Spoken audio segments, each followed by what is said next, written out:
Bonjour à tous, je suis très heureuse de vous retrouver, d'enregistrer cette petite vidéo, de passer ce petit moment avec vous. Alors toujours pareil, soyez les bienvenus à vous qui êtes tombés par hasard sur cette vidéo. Je partage simplement mon expérience du deuil. Voilà, j'ai perdu ma soeur jumelle il y a 1 an et demi maintenant et elle est morte du cancer. Elle avait un cancer du sein avec une métastase osseuse à la hanche et malheureusement après 4 ans de maladie, elle n'a pas pu être sauvée et nous sommes aujourd'hui séparés par la mort.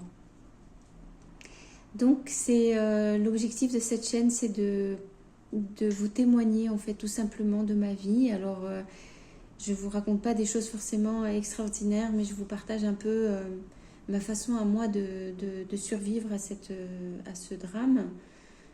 Et vous montrer au quotidien ce que je peux faire. Donc j'ai une première année dans laquelle j'ai posté beaucoup de vidéos et vous pouvez regarder, là vous avez des catégories sur cette chaîne. Et cette année 2024 est une année assez spéciale parce que c'est ma deuxième année de deuil, mais elle ne se passe pas du tout comme j'aurais pu l'imaginer. En fait, comment imaginer ça? Je crois qu'effectivement, c'est ça le problème. Comment arriver à imaginer la perte de quelqu'un qui est essentiel à sa vie.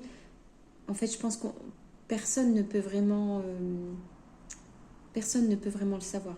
Bon, alors avant d'entrer dans le vif du sujet, je vous invite à vous abonner si vous avez envie de me suivre et de suivre mon histoire.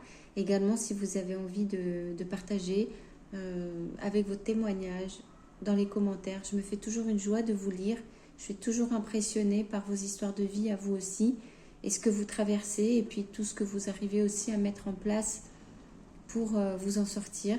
Il y en a certaines que je connais maintenant depuis le début, donc ça fait plus d'1 an et qui vraiment me touchent énormément. J'en pense à une notamment qui se reconnaîtra, qui part dans une grande aventure de déménagement aujourd'hui et qui s'accroche tout simplement pour j'allais dire, honorer la vie. C'est-à-dire, c'est pas qu'on est obligé d'honorer la vie, mais maintenant qu'on est là, alors c'est vrai que autant en faire quelque chose d'agréable et trouver la force de vivre au milieu de ce drame intérieur, c'est vraiment c'est un accomplissement énorme. Donc je suis très très heureuse de voir ça. Alors sachez que donc vos histoires à vous me portent moi aussi. Vous voyez, ça me donne du courage, puis ça me fait rêver. Donc je suis très très heureuse de vous lire à chaque fois. Voilà, donc n'oubliez pas de mettre un pouce sur cette vidéo. Je vois que vous êtes quand même un certain nombre à écouter ces vidéos. Et puis c'est vrai que vous ne pensez pas forcément à mettre un pouce. Si ça vous est possible, faites-le. Et puis, voilà, encore une fois, utilisez l'espace des commentaires et racontez-nous un peu ce qui s'est passé. Je suis en train de regarder par la fenêtre parce que ça n'a rien à voir, mais j'ai accroché des draps en plein air et là, il y a des bourrasques devant. J'ai bien accroché avec des pinces à linge et tout, mais j'ai l'impression que c'est comme ça sous mon nez. Je me dis que ça va valser chez les voisins là. Enfin bon. Alors, mon quotidien, bah, c'est vrai qu'il n'est pas hyper intéressant. Je comprends bien que vous ne suivez pas forcément cette chaîne pour savoir ce que je fais de ma vie parce que voilà, elle n'est pas plus intéressante ou extraordinaire que la vie de quelqu'un d'autre.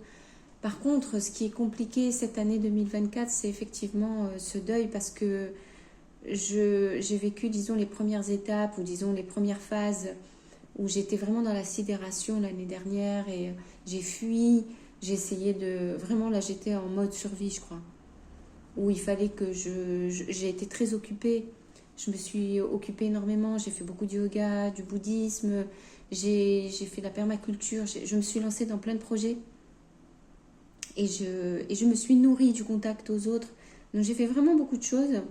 Et cette année 2024, elle est beaucoup plus difficile quelque part pour moi parce que c'est une année, j'allais dire miroir. Je pense que vraiment si je dois donner un mot qui caractérise cette année, c'est l'année miroir, c'est-à-dire c'est une année où on dirait, tu sais, quand tu es face à ton propre miroir et que tu te regardes. Et puis moi, je sais pas si ça vous fait ça, mais moi, des fois, je me parle. J'ai besoin de me parler devant le miroir. Et quand je me parle, je m'écoute en fait. Je sais, ça a l'air bête, mais en fait, ça doit vraiment peut-être aussi venir de ma gémellité. Et c'est pas que quand je voyais ma soeur jumelle, je ne pensais pas qu'elle était identique à moi parce qu'on était quand même physiquement parfois un peu différentes. Pour moi, en tout cas, il n'y a aucun doute là-dessus. C'est juste quand on était bébé, même quand on était enfant, c'est vrai que même moi, il y a des fois, j'ai des doutes quand je vois certaines photos. Je ne sais pas si c'est ma soeur ou moi. J'ai de sérieux doutes en fait. Mais quand on est vraiment en face, là par exemple, vous me voyez moi, ma soeur jumelle sera à côté de moi, vous verriez la différence, il n'y a aucun doute. Mais vous vous diriez, tiens, ces deux sœurs qui se ressemblent énormément. Bon, allez, j'exagère, ça se voit qu'on est jumelles, mais ce que je veux dire, c'est que moi, quand je voyais bien qu'elle était quelqu'un d'autre que moi. Mais ce quelqu'un d'autre que moi, il était là depuis toujours.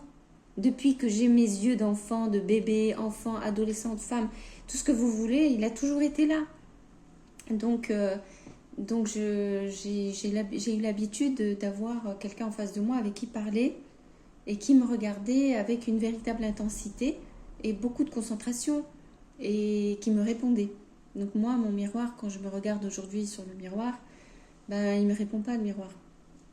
En fait, si, pour les personnes qui sont aussi dans la spiritualité, qui acceptent d'aller sur les chemins du monde invisible, bien sûr que quand on se parle à soi-même, en fait, c'est son âme qui répond. Et il y a beaucoup de choses qui passent. J'ose croire aussi que parfois, ben, c'est notre ange gardien ou nos guides ou la personne défunte qui nous inspire des réponses, en fait. Moi, j'en suis persuadée. Mais il n'empêche que, à vivre réellement, le dialogue, il est face à soi-même. Donc cette année 2024 est vraiment difficile, je le sais bien, vous allez me dire, mais on n'est pas du tout en décembre, fin de l'année, pourquoi faire un bilan déjà maintenant? Bah, déjà parce que c'est dans ma nature de faire régulièrement des bilans, parce que je suis désolée, mais vivre un deuil comme ça, c'est tellement difficile et tellement fatigant et tellement déprimant, décourageant, dévitalisant que régulièrement j'ai besoin de faire un petit bilan pour me dire où est-ce que j'en suis, parce que je reprends mon souffle, quoi. Je peux pas attendre une année entière pour faire un bilan. C'est déjà pour moi, j'avance mois après mois et à chaque fois je me dis bon, je suis encore là, où est-ce que je suis, dans quel état je suis, comment ça se passe pour moi. Donc oui, je fais des bilans très régulièrement.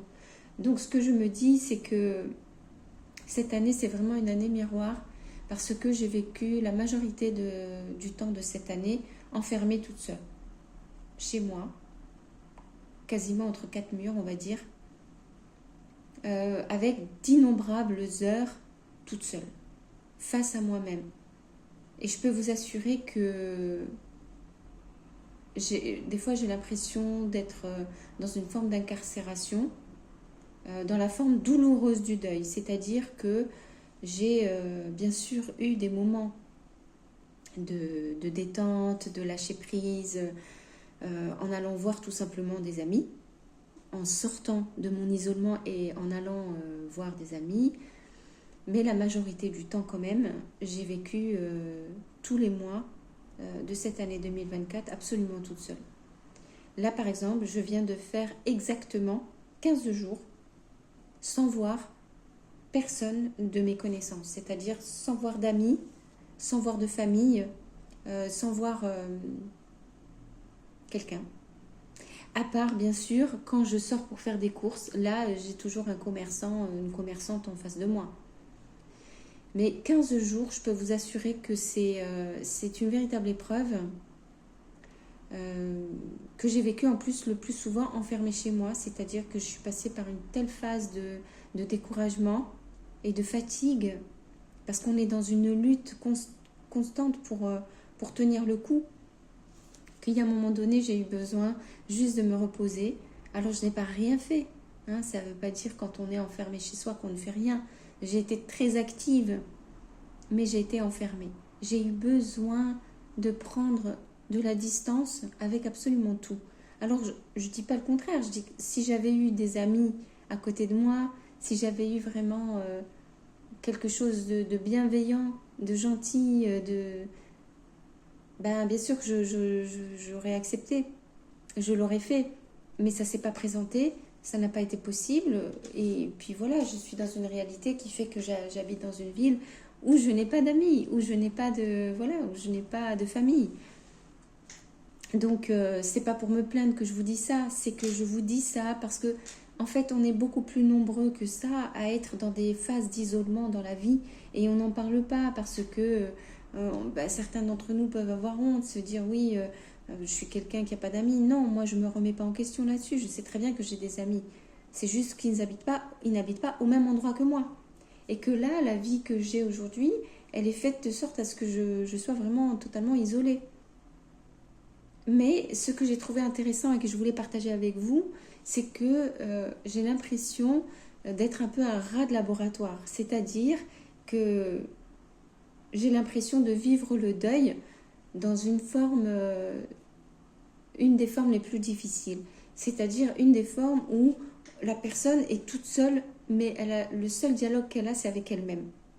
C'est un peu comme quand on fait une retraite de spiritualité, où on fait par exemple une semaine ou 10 jours de silence, où on va dans un endroit pour faire une retraite et on ne parle plus du tout. Donc on n'est plus dans l'échange verbal, mais il y a d'autres êtres humains autour.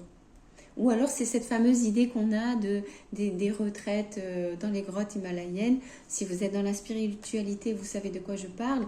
En réalité, ce sont des maîtres yogis qui ont eu la capacité et l'envie, la détermination de se retirer du monde dans une grotte. Donc là, c'est réellement, physiquement, une grotte dans les Himalayas, dans la montagne.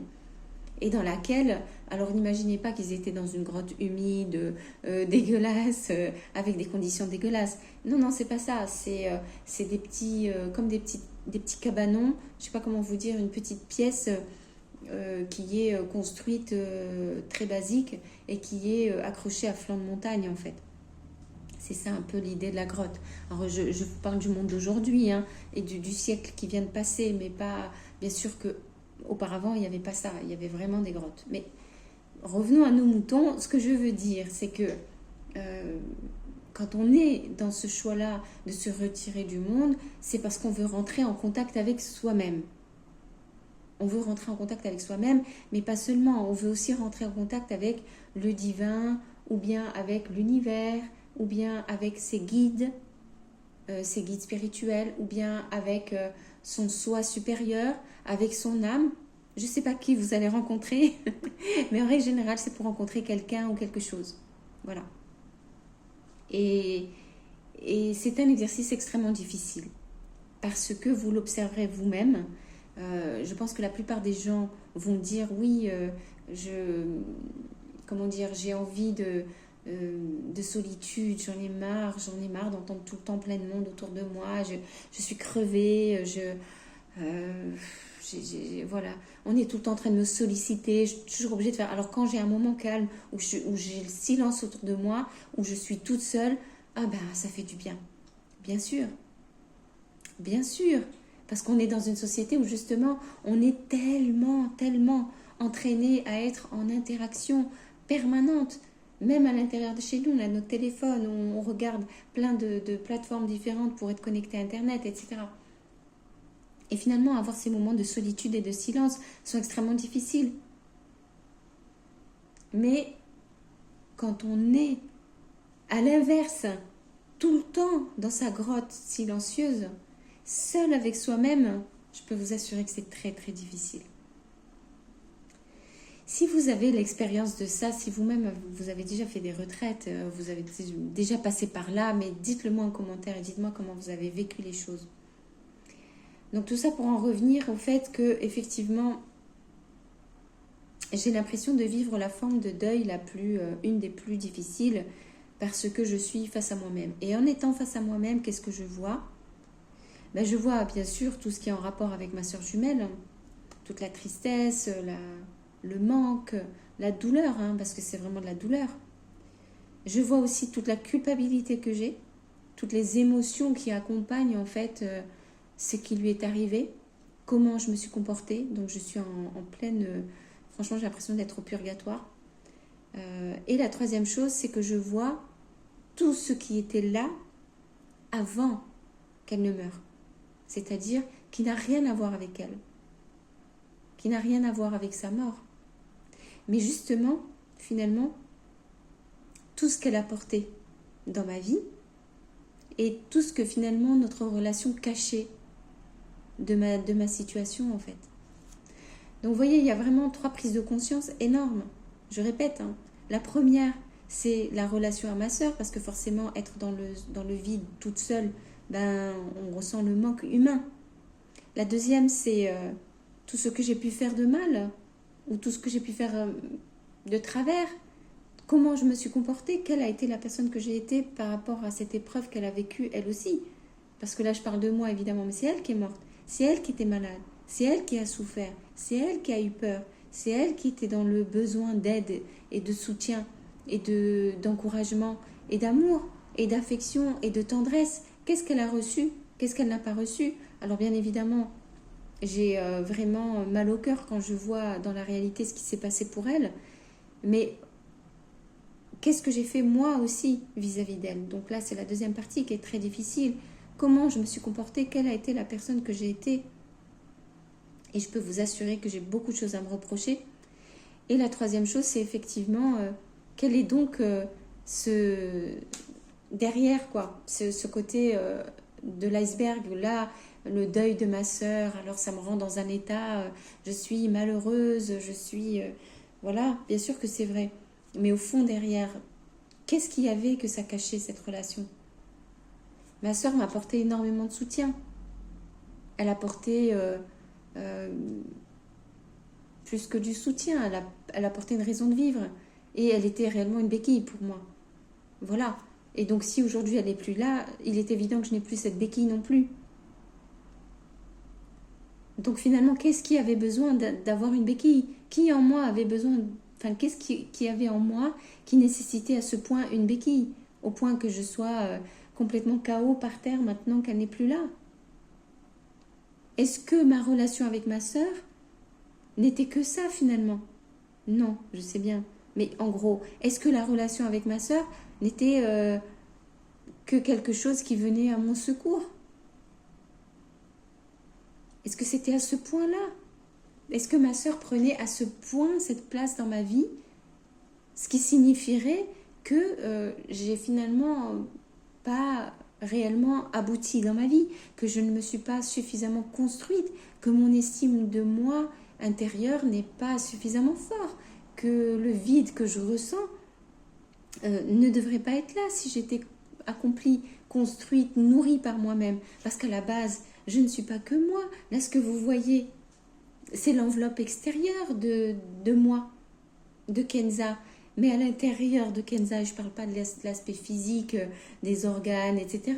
Mais je parle de derrière cette enveloppe à l'intérieur, il y a une âme, il y a une conscience. Donc il n'y a pas rien, c'est pas vide. Et pourtant, dans mon quotidien, c'est ce que je vois maintenant, à force d'être toute seule et d'être confrontée à moi-même, ce que je vois, moi, c'est du vide. Un énorme vide. Parce que je ne l'ai jamais suffisamment rempli, ce vide. Et moi, je ne vous parle pas de le remplir avec des choses toxiques, hein. Et pourtant, c'est ce que j'ai fait. Je vous ai fait d'ailleurs une vidéo sur les relations toxiques que vous pouvez retrouver dans une des catégories, une playlist, je ne sais plus laquelle. Mais effectivement, je crois que c'est dans la spiritualité, effectivement. Eh bien, je me suis remplie de relations toxiques parce que c'est ce qui est le plus rapide, le plus facile à trouver.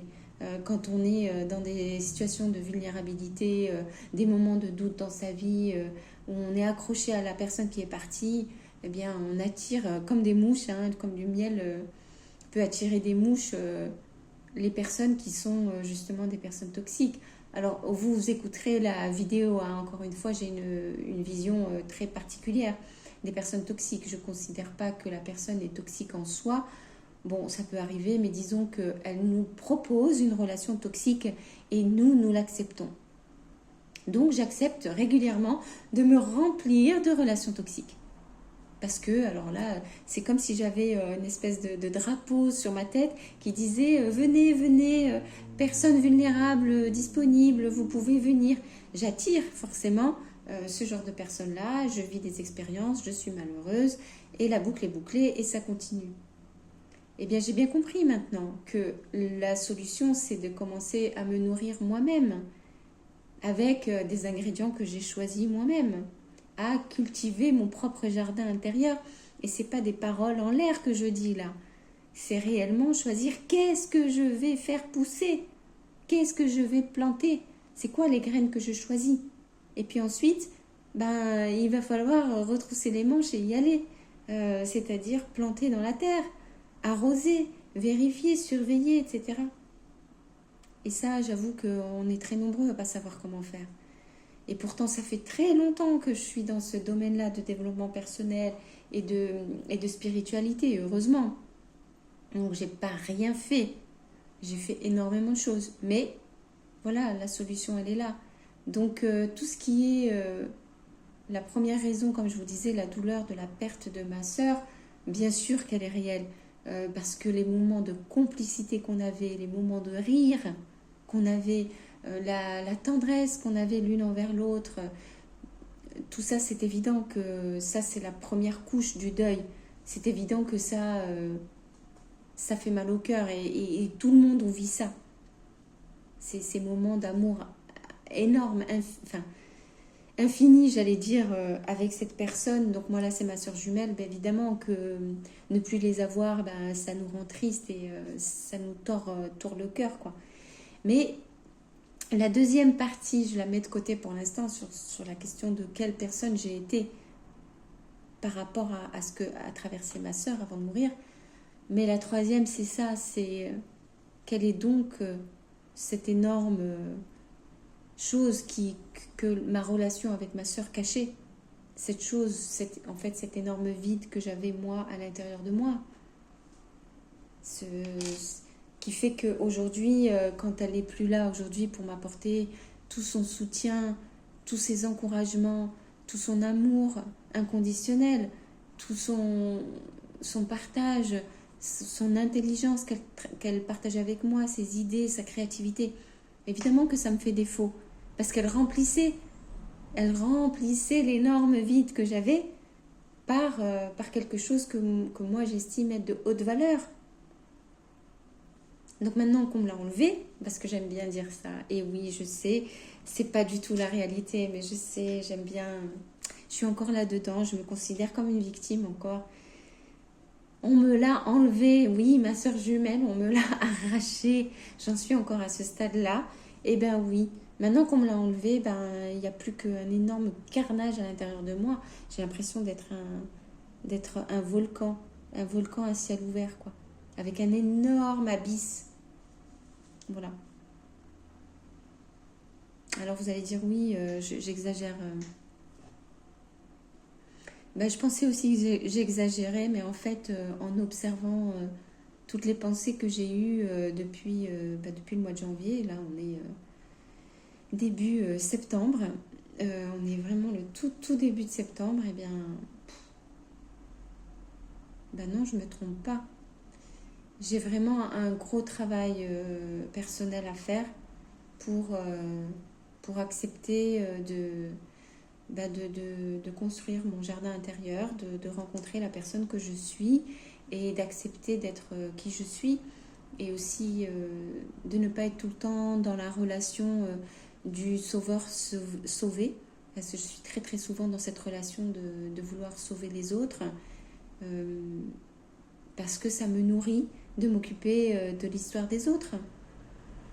Et ma propre douleur ou mon propre vide, mon propre estime de soi que j'ai pu avoir, pourtant qui s'est nettement amélioré avec le temps, c'est difficile de prendre la décision de s'en occuper. Voilà. Donc c'est un peu ce que je voulais partager avec vous dans cette vidéo aujourd'hui. Je pense que je vais la ranger dans la catégorie spiritualité parce que j'ai quand même touché des sujets un peu profonds qui sont un peu moins légers que ce que je partage d'habitude. N'hésitez pas à me mettre des commentaires, ça me fait vraiment plaisir de savoir ce que vous en pensez, de savoir comment est-ce que vous vivez ces moments de miroir face à vous-même. Est-ce que ça vous fait travailler aussi? Est-ce que vous avez eu la force de vous poser ces questions-là, de savoir quelle personne vous avez été?